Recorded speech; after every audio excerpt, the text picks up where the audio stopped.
My job now is best described as I'm the director of the Center for Advanced Circuit Therapeutics, and that's a research program that basically brings together clinicians, but psychiatrists, neurologists, neurosurgeons, with engineers, neuroscientists, and basically infrastructure to do collaborative, multidisciplinary work with respect to invasive neuromodulation.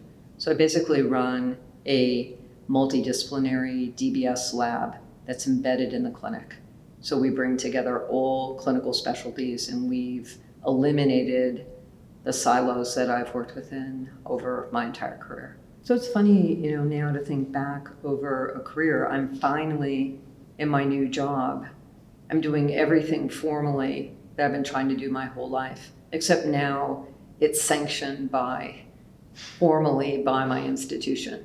It's acknowledged that, in fact, we don't live in clinical silos. Depression isn't co-opted by psychiatry. It just happens to have lived there because who else wants it?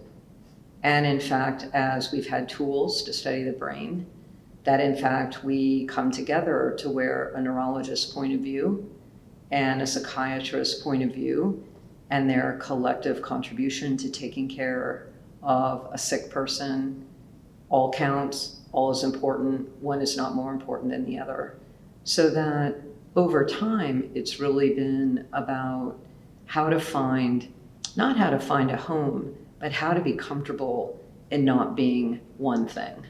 And you can't be one thing scientifically, but even by definition, a neurologist using radiological tools to study a psychiatric disorder to then apply neurosurgical technologies to that is actually quite obvious, but I don't think I could have predicted it, 25 years ago. And that's what makes science, and particularly science in psychiatry, exciting and challenging and hard and frustrating, because the languages required are multilingual, and that just getting everybody to actually listen to each other and to attempt to find, if not a common language, to create a new language is the challenge. And I think the community struggles with that and does it. And in my career, it's just always been be comfortable with the fact that people don't necessarily see what you see. And if you think that it has merit, then go for it. Because the worst thing that happens is your idea is wrong and they're right. And that's only stings temporarily.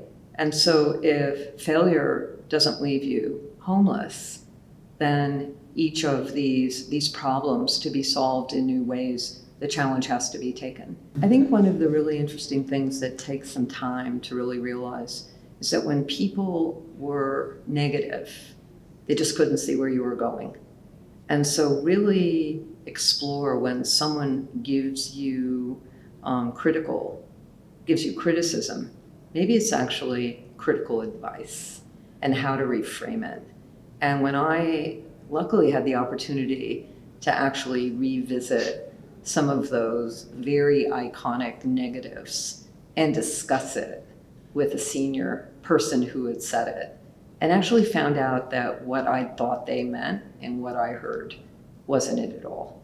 So I think, again, it's back to kind of keep your eye on your own goal line, but take advice, because sometimes people are giving you directions that you need. You really are going in the wrong direction. And sometimes they just aren't very clear on the path that you're headed. And the trick is to actually kind of hear both messages. And it's sometimes a little opaque, and you just need a little distance to see it. I think we have mentors, and I think we have cheerleaders.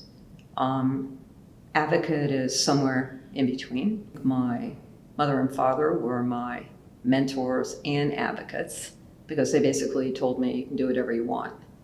Actually never thought about gender ever. I thought about being younger, so I was small and unpopular, but I could use my wits and I had plenty to do. So you reframe.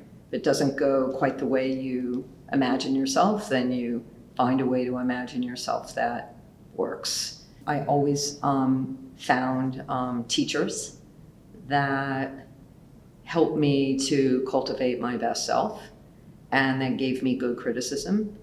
I like to do lots of things, so I had lots of mentors that were actually quite interdisciplinary, and kind of saw that the process was a guide and less an advocate.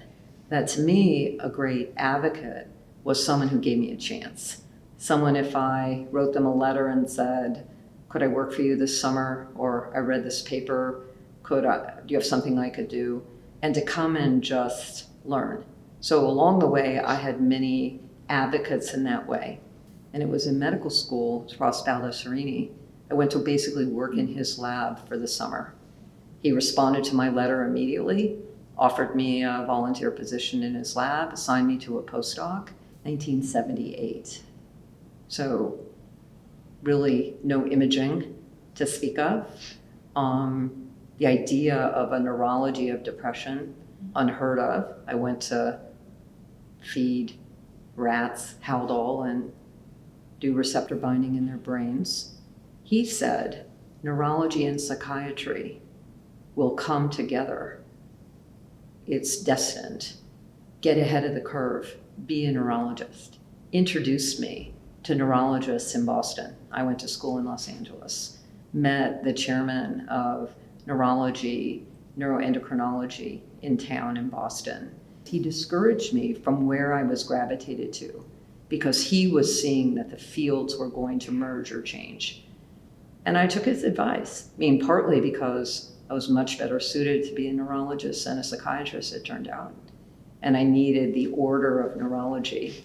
But that when I look back, that probably was a very salient advocacy position.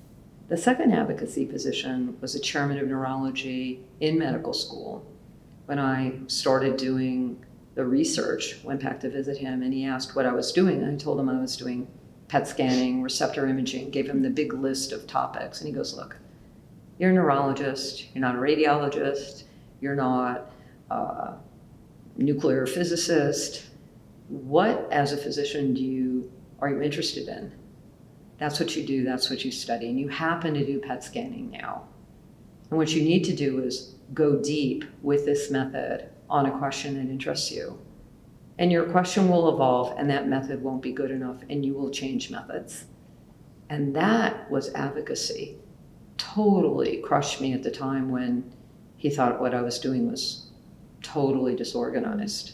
But between the two of them, what they basically said, in addition to my parents, you can do whatever you want, but declare what you want to do and push at it. And people will push back and you won't even know what it is. And just keep going around until you find the path. I never had a woman mentor, a woman boss. There were very few women in everything I was doing.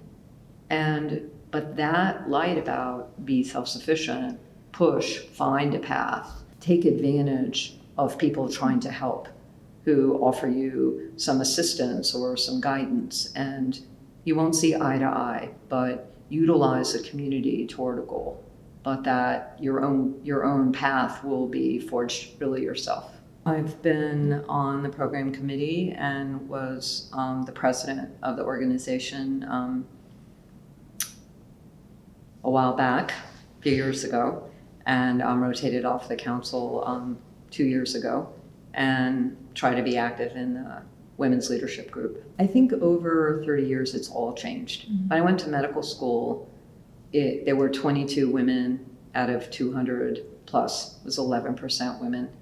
The classes that I teach in now are 50 or more percent women. So in terms of entry and opportunity, there's some equivalency. Obviously, I've been a full professor in 3 institutions, and there aren't necessarily a lot, but I actually now, as a more senior woman, have unbelievable women colleagues that come together, particularly in this group. It's an extraordinary group of women that share, and everybody has such a different experience. And that itself is really important because no one person's path is the same. The landscape is extremely different, although some basic problems remain. And I think that in my own experience, I didn't experience a lack of advancement as much as people blocking because they couldn't understand necessarily the idea. And I, in all honesty, can't separate, was that because I was a woman or that was just because I had a bad idea?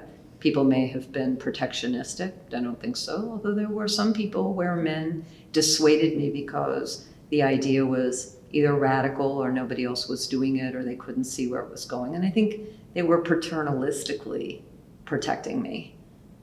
But, you know, anything new, you don't necessarily have allies. So the people who said, I'll be happy to help you try it, even though I doubt it'll win, I took that as a green light. And I think it's, in some ways, how you frame negative discourse. And part of it is, I think, just deciding you think something's important enough to do that you'll find a way to do it.